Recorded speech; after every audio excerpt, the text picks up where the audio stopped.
असं वाटलं आठवणी ठेवायचं म्हणून पुस्तकात साठवून ठेवलं. पण आयुष्याच्या वाटेवर चालताना आठवणींचं पुस्तक केव्हाच फाटलं. पाण्यात होतं तेव्हा वाटलं आता गुडघ्यावर बसून बघावं. पाण्यात होतं तेव्हा वाटलं आता गुडघ्यावर बसून बघावं. बसता बसता वाटलं आता चालून पण बघावं. बसता बसता वाटलं आता चालून पण बघावं. होळीचे कलर सापडत असताना जीवनाची शाळा सुरू झाली. आपल्या यशाच्या मार्गावर आपल्याचीच कळका लागली. शाळा करणाऱ्यांनी शाळा पण केली, शाळा करणाऱ्यांनी शाळा पण केली, आग लावणाऱ्यांनी अग्नी पण दिली.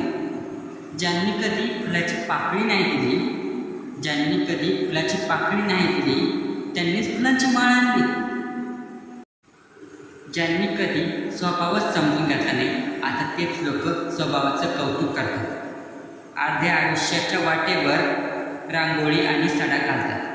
अर्ध्या आयुष्याच्या वाटेवर रांगोळी आणि सडा घालतात. धन्यवाद.